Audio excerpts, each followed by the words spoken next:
arashobora kuvuga ko ari mwiza kandi ari mubi. Mbega birashoboka? Afise ububi bwahe bwo mu mutima butabonwa n'abantu.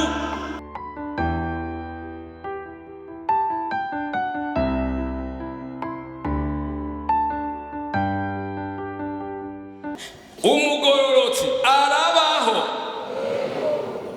Umuntu akaba umugororotsi.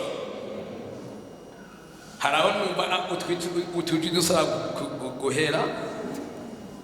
Umugororotsi arabaho. Hariho abagororotsi. Hariho indirimbo, mu ndirimbo zo guhimbaza mwana turirimba ngo mubari mw'isi nta bugirante.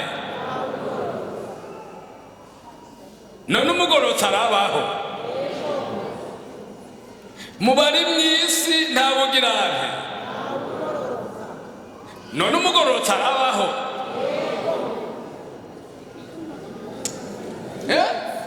Ngo mbandanye n'ibiri imbere. Mubari mw'isi nta ugororoka kandi nta ulino mwijuru atarabize yekobogejwe de n'amaraso ya Yesu masa ogejwe na Yesu watunga nijwe na maraso halaho yakuhagija maraso mbegimya mbaloya uwire. Umugororotsi rero ariho ngo nuwakoze iki? Nubizi kandi umugororotsi arabimenya, siko? Kuko umugororotsi araza ati ndafise umunsi, siko? Ndafise umunsi nahagurutse mu ishengero rikoranye, ndagenda ndapfukama imbere y'Imana ndavuga nti Yesu nta kindi kinzanye ngaha, nje kurondera ubugororotsi, ndafise ibyaha, ndafise ibintu nakoze bibi, ngomba ungirire imbabazi unyeze. Hanyuma umukozi w'Imana hamwe mu gutwi murahabona ngo yewe ngo ibyo byose ko byatuye imbere y'Imana, ngo amaraso ya Yesu arakogeje, mbere ngo arakwanditse Yesu mu gitabo ciwe, ngo byose ngo urabihariwe. Agaca yihagurukira agataha. Agiye ari umuki, agiye ari umugororotsi. Uwo rero arabizi. Nuko turaza kuvuga ikindi. Ego.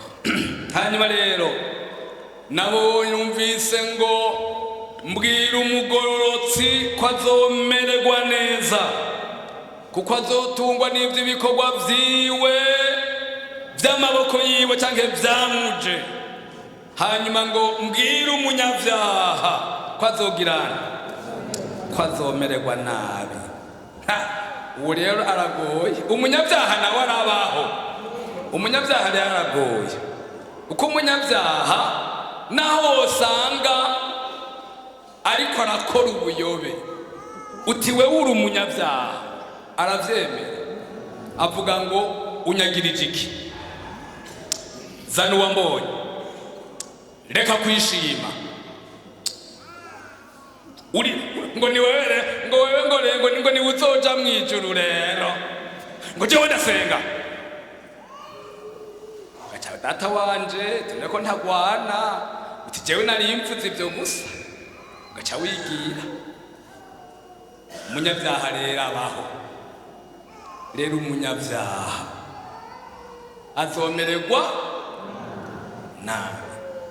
Kandi aba bantu babiri ibi bavuzwe ko n'ijambo ry'Imana bose bakiraha mw'isi barabihonjako.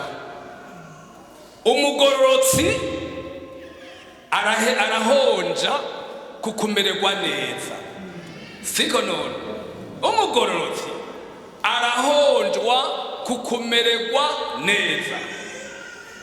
Hariho umuntu ashobora kwiyumvira ngo umugororotsi ngwengwe kangayaye ngoya ngo umugororotsi namba, ariko jewe Bibiliya imbwira yuko umugororotsi amererwa neza araha si mw'ijuru, ni mw'ijuru. Umugororotsi amererwa neza mw'ijuru. Umugororotsi ukumererwa neza k'umugororotsi bihera ngaha. Yesu yavuze ngo iki? Yesu yavuze ngo ntawaretse,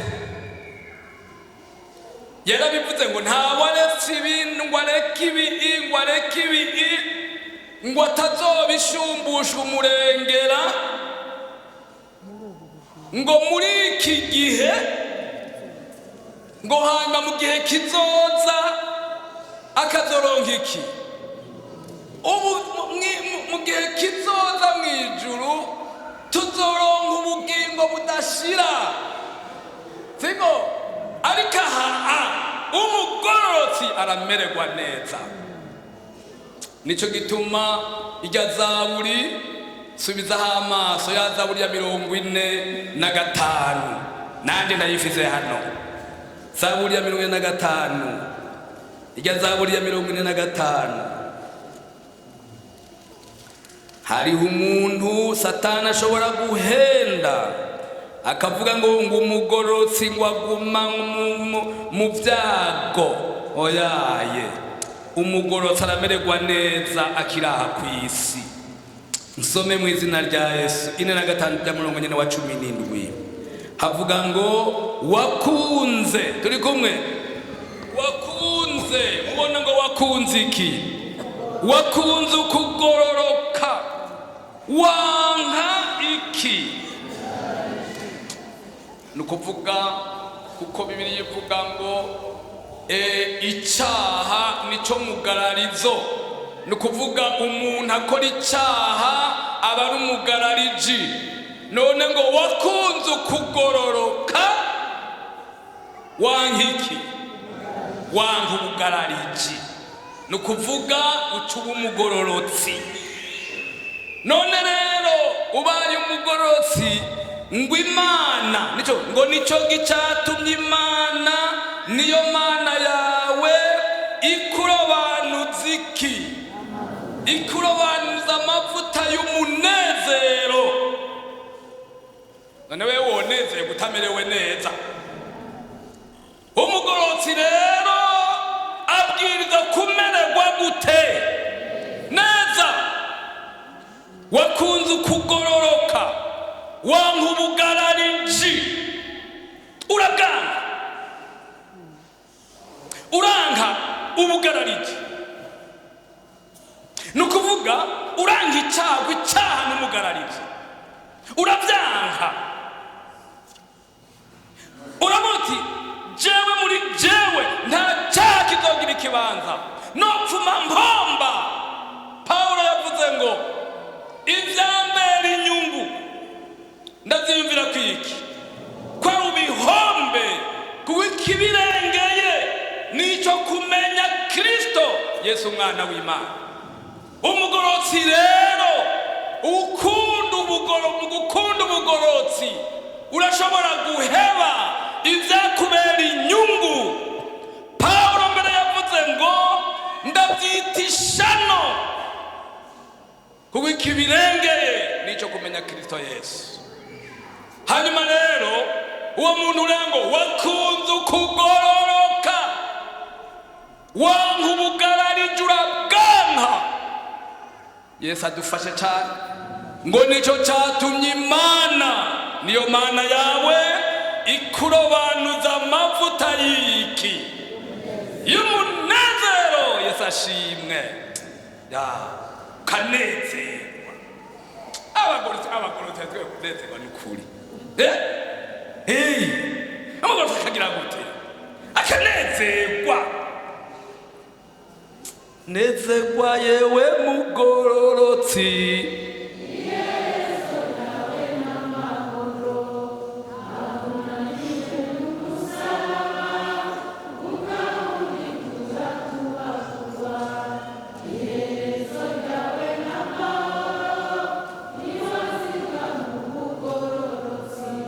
nezerwa yewe mugororotsi n'umusaraba, iherezo ryawe n'amahoro.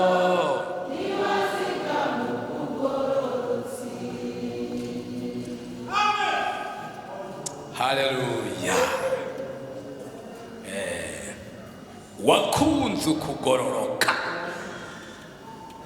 urabikunda. Icyo umuntu akunze arakirondera,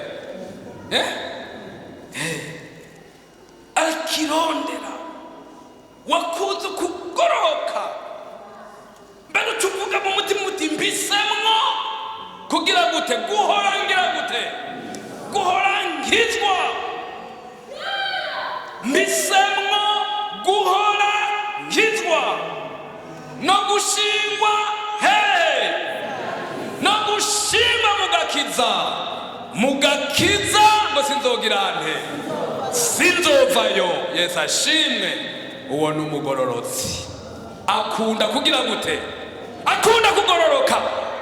Nasomye irindi jambo ngaha muri Bibiliya ngo murondere ubugororotsi.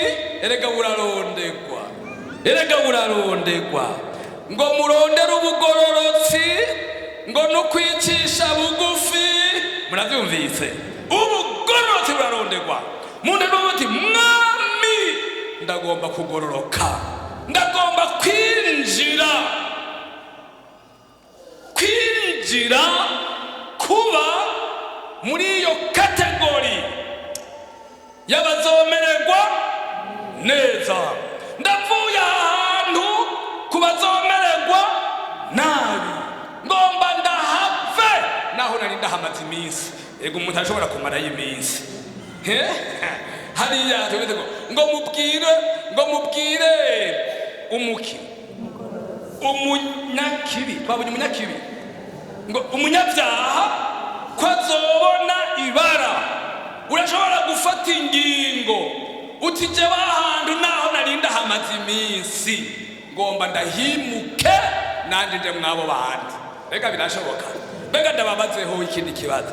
Bega umuntu mw'ibyo bice bibiri arashobora kumenya ahari. Hagi umuntu aramenya ko ari umunyabyaha, arabimenya. Yesu ashimwe. Je nabariye abantu nti uwovuga ngo jewe sinzi ko noba narakoze ibyaha, namugereranije n'umuntu yorara ariye inyama, ngo bamubaze mu gitondo bati nijoro wariye iki? Ngo nariye ibiharagi. None uwo muntu wewe woca ntiwoca umujyana kwa muganga. Umuntu rero arashobora kumenya ati ndi umunyabyaha, ndazi ahantu byangoreye, ndazi n'ibintu mbamwo, ndazi ukomeze. Rero umuntu ashobora kwimuka aho hantu kugira ngo ashobore kwinjira mu mugwi w'abazomererwa neza. Kandi muri uwo mugwi vyanditswe ngo Imana ngo yirirwa itegeye amaboko aboza, kuko Imana iranezerwa n'abagororotsi. Murumva mbere kwici batera iteka ngo ikabarobanuza iki? Ikabarobanuza amavuta y'iki? Y'umunezero muri iyi imyaka yacu ngomba ndababwire ko ayo mavuta y'umunezero dukwiye kuyarondera, kuko ibinyaga umunezero byaragwiriye. Ariko munanyumva neza, byaragwiriye. Murabona ibintu binyaga umunezero byaragwiriye, hari igisigaye ni ukurondera ya mavuta azana umunezero. Muri iyi minsi abana bariga bagaheza amashure ntibaronka akazi, ngo nta kariho. Ariko kariho ni karya nyene, turya nyene buke buke.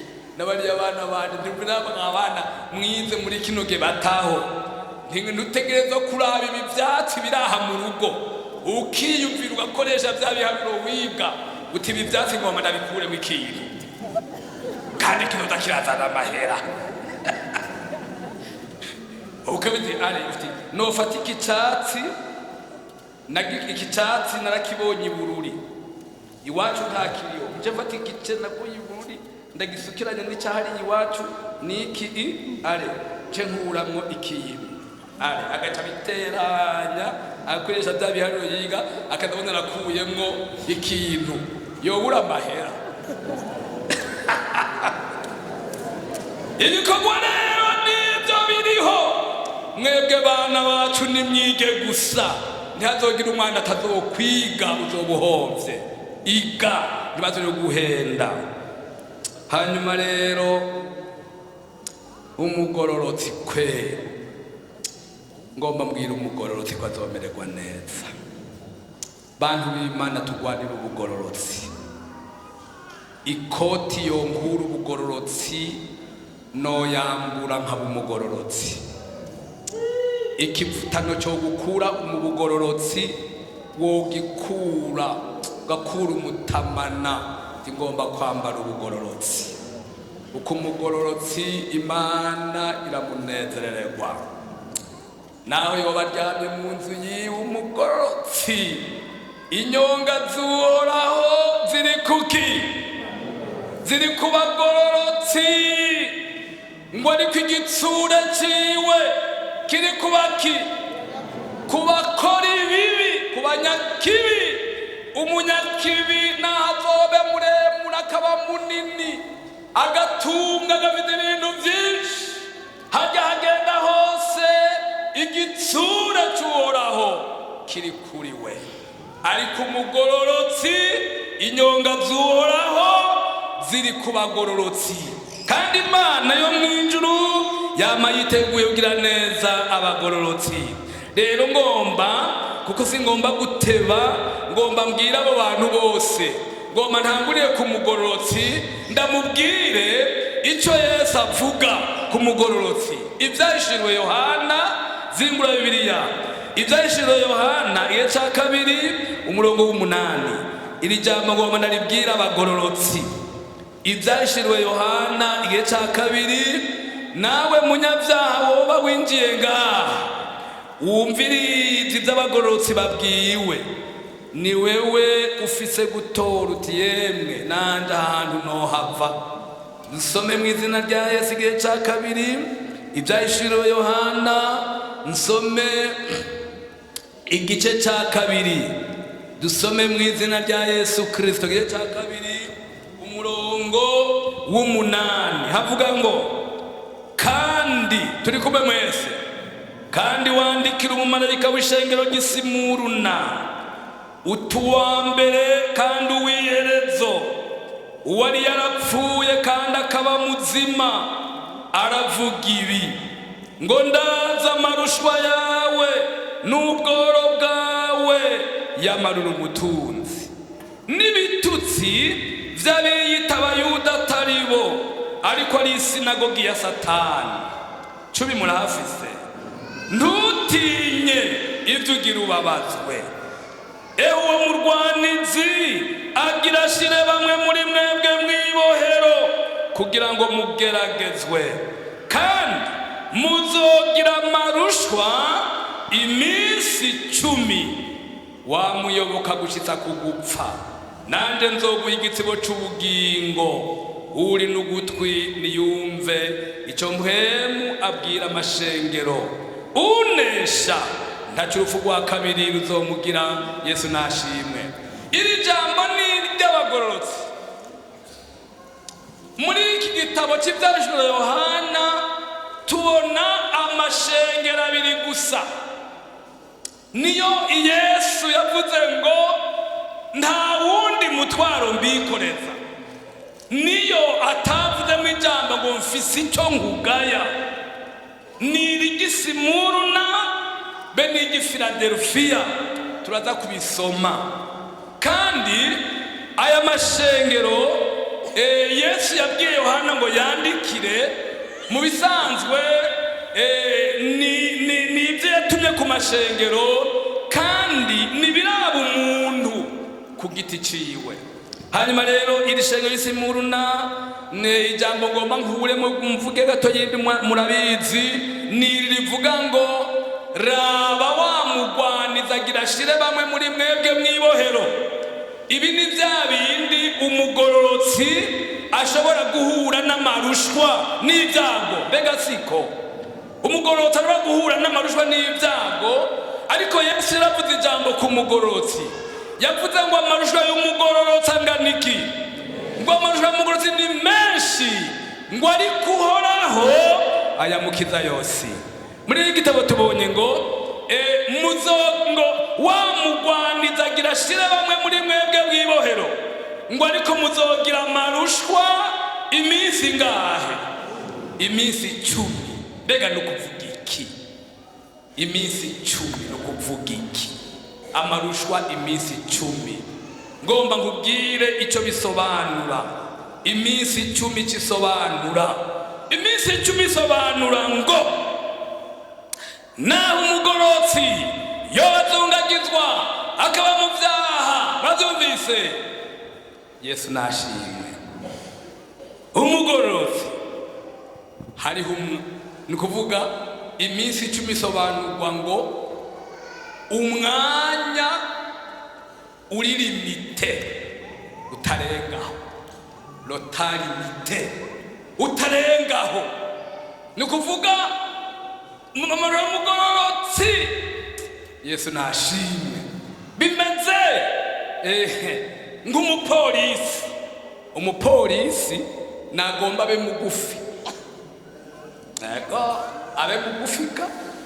Hanyuma rero cya kimodokari kigikwegana kiregwega yake acitegeza ati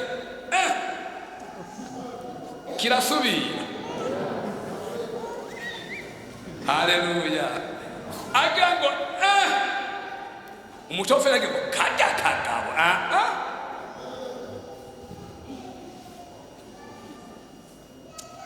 ngomba mbwira umugororotsi. Haleluya. Yesu aragufitiye iganuki. Haleluya. Umaze iminsi y'umugororotsi uzungazunga mu bintu bikomeye, umaze iminsi ufite ibintu biteye ubwoba. Ngomba nkubwire Yesu, isaha yawe igeze. Stop. Umugororotsi wanje anezerewe. Haleluya. Haleluya. Stop. Amosozi yiwe narayabonye. Haleluya. Umubabaro yagize narawubonye. Stop. Amen. Haleluya. Ngomba mbwira umuntu w'Imana, ngomba mbwira umugororotsi, ibyo ubona bimaze iminsi bikuruhije, biguteye ubwoba, wabuze yuciye nayo umira. Yesu Kristo. Stop. Amen. Stop. Mbere umugororotsi wanje agenda nezerewe, kuko akwiye kumererwa gute? Akwiye kumererwa neza, kuko umugororotsi azomererwa neza. Haleluya. Umugororotsi azomererwa neza. Ndagufitiye inkuru y'umugororotsi. Niwizere uzomererwa neza kandi ukiraha. Ngomba nkubwire ngo uzomererwa neza ukiraha, kuko ni ngombwa kuzohagarara aha uti ndashimye Imana. Amen. Imana yarantabaye. Yesu nashimye. Ubu rero ngomba mbwira umunyakibi, umunyabyaha nawe. Erega umunyabyaha nawe ndagufitiye ibyo ndakubarira. Ibyashiro Yohana iye cya kabiri aha nyene dusome duhereye ku murongo wa 12. Avuga ngo kandi wandikira umumarayika w'ishengero ry'i Perugamo utufise inkota ikarishe. Aravuga ibi ngo ndaza huba ko ari umugo wa Satani uri, kandi wumiye ku izina ryanje ntiwakanye kunyizera no ku munsi mu minsi ya Antipa cyabona canje n'umugorotsi wanje yiciwe iwanyu aho Satani aba. Ariko mfise ibyo nkugayako bike, kuko iwanyu hafise abakomeza inyigisho za Balamu, yigishije Balaki gushira igitsitazi imbere y'Abisirayeli kugira ngo barye ibyaterekerejwe ibigirwamana bashakane. Niko nawe ufise abakomeza inyigisho z'Abanikorayiti nk'uko nyene. Nuko rero mubona ngo nugire gute? Niwihane. Nutihana nzoza kuri wewe vuba. Jera amajambo ye yantangaje. Umviriza neza. Iri shengero ry'i Perugamo Yesu yiyerekanye muri ryo ngo afise inkota igizene. Ariko hamwe mbere naho twumvise ngo yiyerekanye avuga ngo nduwa mbere kandi nduwiherezo, nari narapfuye none mpora ndi muzima. Ariyo ngaho Perugamo ngo ngufise inkota ikarishe. Nukuvuga inkota murazi igikorwa cyayo nukubaga. Shengero ry'i Perugamo ryari rikwiriye kubagwa, kuko ngo yavuze ngo hariho ibyo nkubona ko byiza mugabo ngo bike.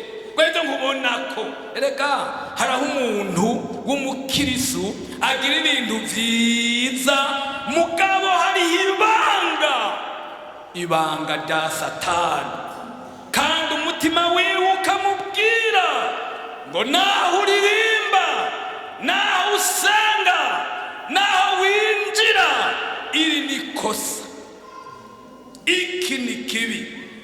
Byabwiwe rero ngo ibindi byari byiza, ngo ariko mfise ibyo nkugayako. Icyambere ngo nuko wakira mukundira inyigisho za Balamu, yigishije Balaki gushira igitsitaza imbere y'ubwoko bw'Imana. Rero abantu sanga bashira ibitsitaza imbere y'ubwoko bw'Imana, bantu b'Imana bagatsitara. Ibyo rero birababaza Imana. Imana idufashe bantu b'Imana, ntagire umuntu washira igitsitaza imbere ngo ya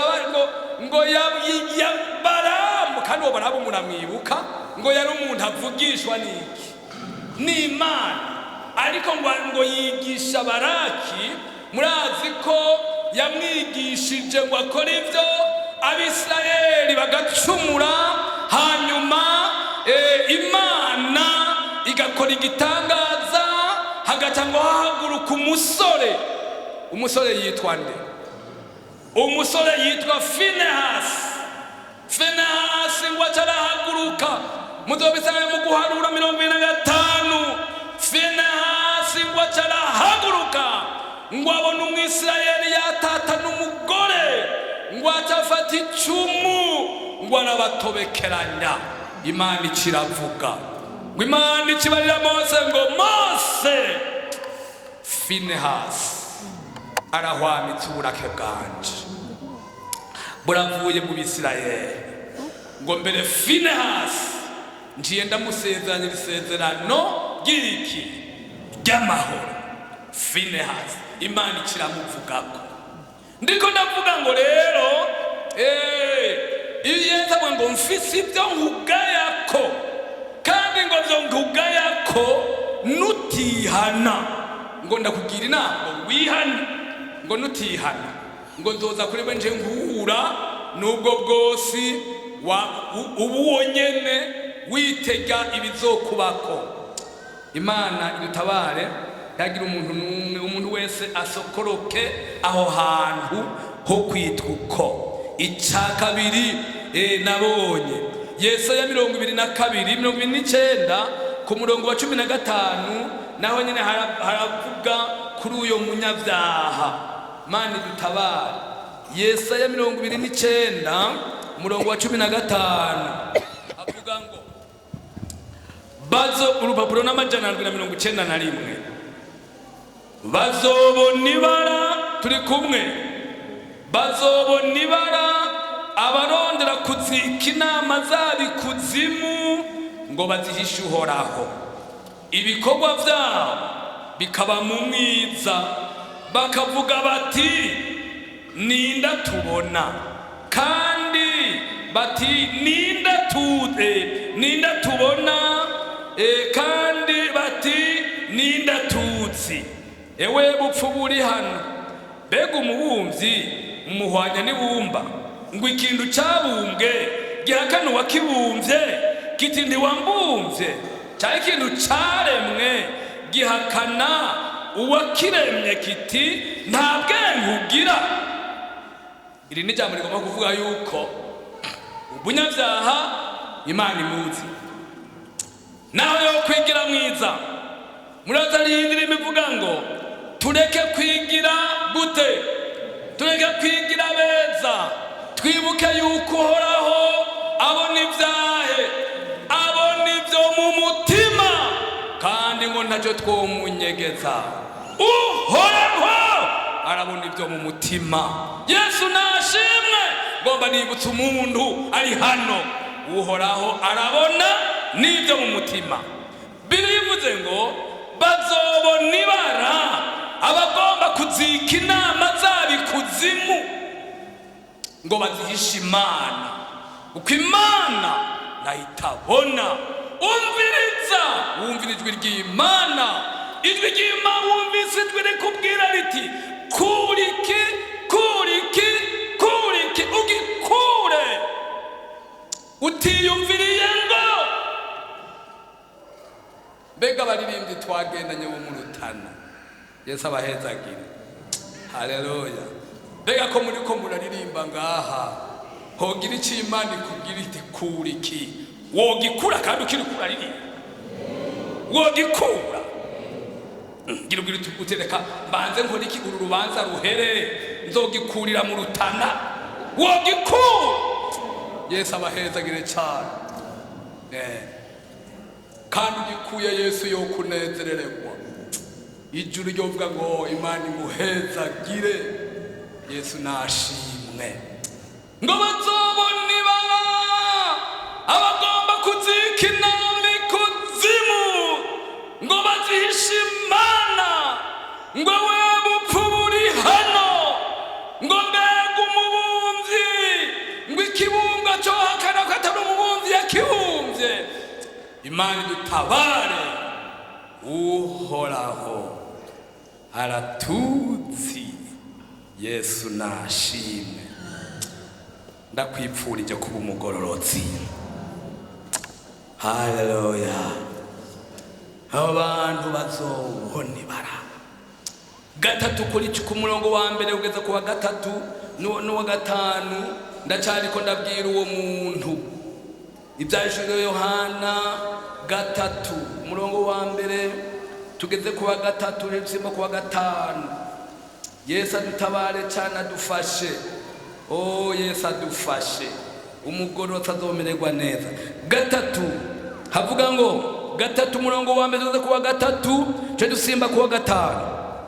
Kandi wandikira umumarayika w'ishengero ry'Isarudi utufise impwemu ndwi z'Imana n'inyenyeri ndwi, aravuga ibi ngo ndazi ibikorwa byawe.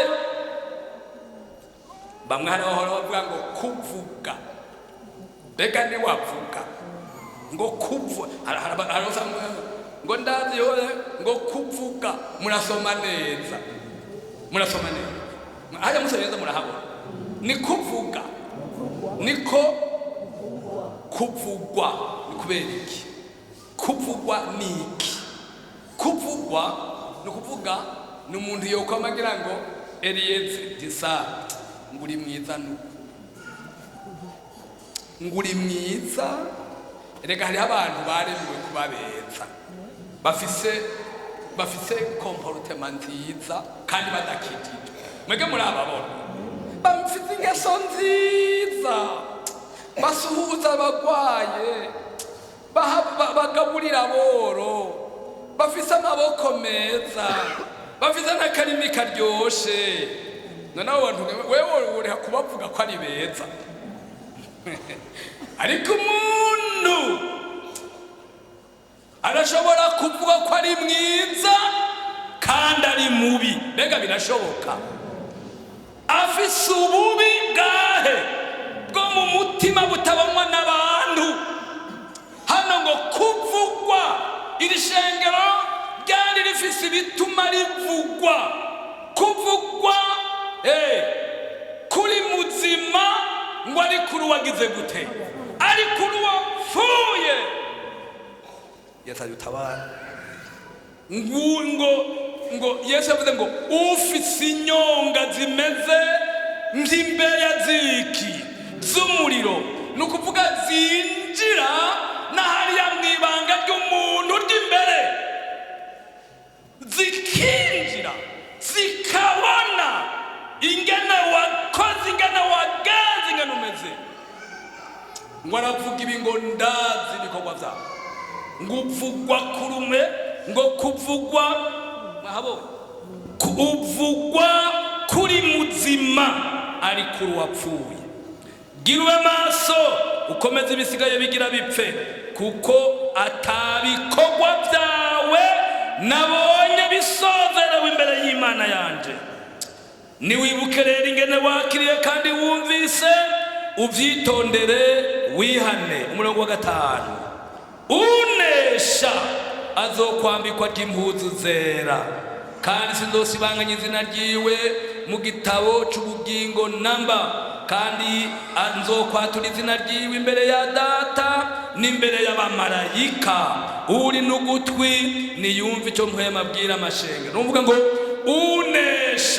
unesha nuwahe unesha nugira ati n'umuntu avuga ati aho nabibereyemwo naho vyari vyarampaye inyungu naho nabibona kumenga ni iteka ryanje aho nabibereyemwo aho nabikoreye guhera iyi saha ndahagurutse mwami wanje ndaje nta muntu abizi bose banzi ko ndi mwiza bazi ko meze neza bazi ko ndi muzima mugabo aho naniganiye nirijwi ndaje mukiza uwabanesheje ngo acayambikwa impuzu zimeze gute acayambikwa impuzu zera ubundi acayambikwa impuzu zera nukuvuga acava ngaho imbere y'Imana yambitswe impuzu zera Yesu nashimwe ayo n'amajambo niko ndabwira wa muntu w'umunyavyaha uburaho ngomba ngaruke mpave ndangiza mugabo ndangiza nsubiye kubarira umugororotsi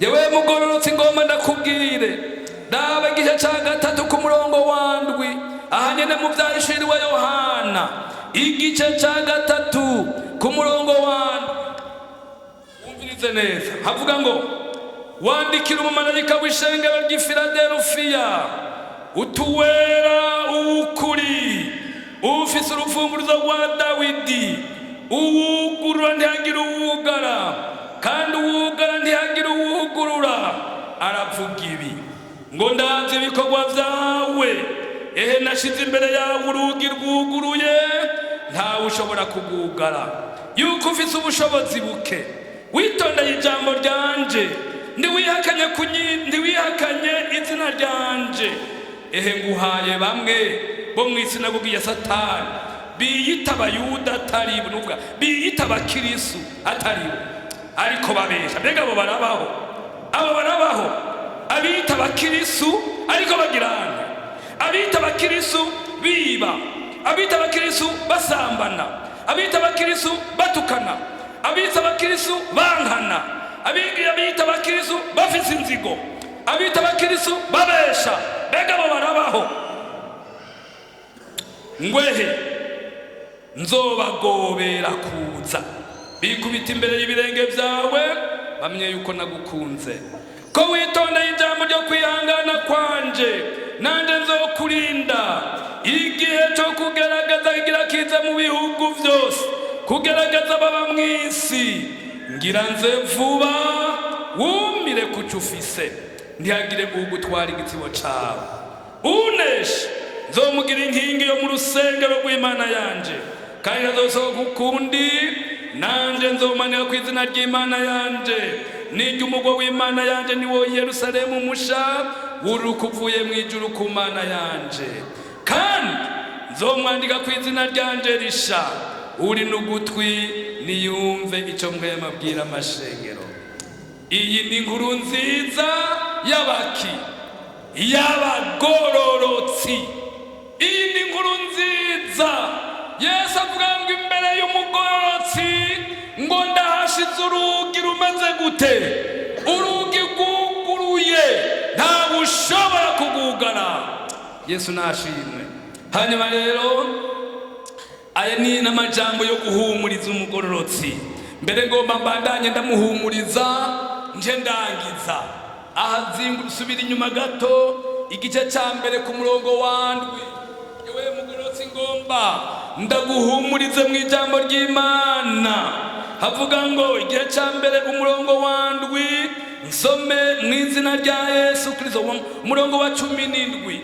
Murahafise rimwe ku murongo wa 17, nsome. Ndamubonye, turi kumwe. Ndamubonye nikubita imbere y'inyundo ziwe ngupfuye, maze anshira ku kuboko kw'iburyo ati ntutinye, jewe ndi uwa mbere kandi ndi uw'iherezo, kandi ndi muzima, nari narapfuye kandi raba mbona ndi muzima ibihe bitazoshira, mfise imfunguruzo z'urupfu n'iz'ikuzimu. Yesu nashimwe. Uwo twize murumvise ibyo afise, afise imfunguruzo z'urupfu n'iz'ikuzimu, ari n'ububasha bwo kugira ngo ntutinye. Ehe mfise urupfunguruzo. Umuntu afise urupfunguruzo ni wenyene inzu. Umuntu afise urupfunguruzo ni wenyene inzu. Muriko muranyumva neza? Umuntu afise urupfunguruzo ni wenyene inzu. Yesu ari urupfunguruzo. Ugomba kwinjira ngo uronke ibyiza byo kwa Yesu. Niri jambo umwizera nk'ufise urupfunguruzo. Yuguruye ntawe ushobora kugira nte, kandi byavuze ngo uguruka biruguruka. Nabonye aba bantu bagendesha imodokari. Izi modokari ziraje ndazigirako, arashobora kuba afise akantu mu minwe, jewe nkarorera ngo aza kuza kuyugurura nyene ngo twinjire. Simbona yikoze no ku muryango, mugabo agafitanya akantu akayirabisha ko gusa, nkaza mbona imyango yose iragizene. Yesu urupfunguruzo rwiwe arashobora kurabisha kuri vya bindi bigaca vyuka. Siko urupfunguruzo rwiwe arashobora kurabisha kuri vya bindi. Sinzi ingene bingana, sinzi ivyo ari vyo, sinzi imyaka bimaze vyarugaye, sinzi n'abantu bakorera ati ibindi bicunguruka, sinzi n'abantu nabo bariko bati genda gusuririmba usenge wizera ibyo nuko nyene. Yesu, haleluya. Umwanya wawe ugeze, ni telekomande agira ngo bigaca vyuguruka. Haleluya. Ahantu baza muri mwebwe bangahe boshingira intahira ijambo, bafise ibyo Yesu yamaze kubugururira. Mbega nobabura? Ndazi ko murimwo, ngomba nkubwire nawe. Haleluya, haleluya, haleluya, haleluya, haleluya. Ngoma nkubwire, yes, yes, Yesu Kristo, umwagazi w'intama w'Imana, Imana y'ubushobozi, data wa twese ahoraho. Umwanya wawe ugeze, ni telekomande gusa. Haleluya. Ndibuka umugabisha w'abasoda yamubariye ngo mwami, ntibimbereye ko banza kuza mu nzu yanje ngo vuga ijambo gusa, ngo ndazi ko umugwayi wanje akira, uko nanje ndi umusoda, ndi umuofisiye, mfise abo ntwara. Uwo mbwiye ntija hacagenda ngo mwami ndango ntiwowe, ariko wewe Yesu avuze ngomba nzi wawe nze kumugutabara. Uwo mubwira ngo ntubanze koze wanje, wovuga ngo nyaruka nyaruka nyaruka nyaruka nyaruka, nahataca yimvize nyaruka ko ari Yesu sa, ari Yesu.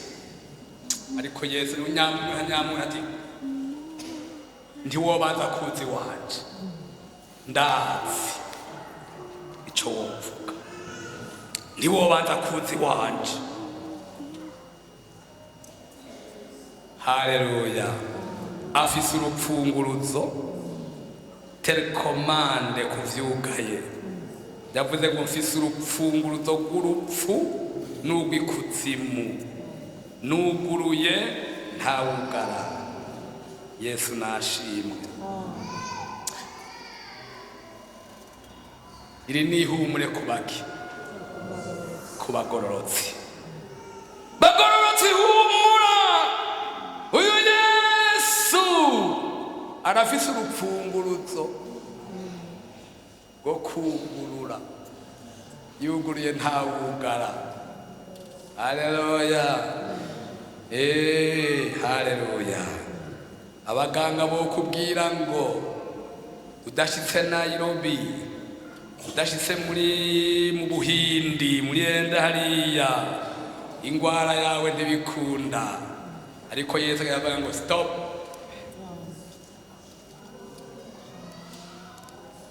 Abaganga bagasigara babaza ngo mbega ngo tubwire iyo wivurije. Ndafise umuganga ni Yesu, ko ndi umugororotsi wiwe. Umugororotsi azomererwa neza.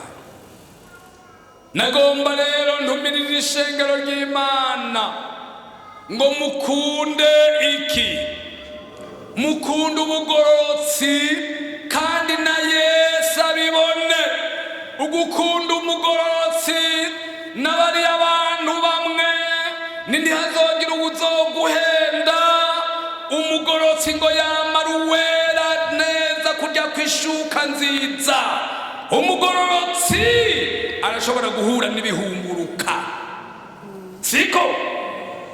Erega umugororotsi nahura n'ibihunguruka, impuzu yera irakariba gusumvya iyitera. Ariko umugororotsi, icama kimugira umugororotsi nukwisuka mu maraso yande, nukwisuka mu maraso ya Yesu.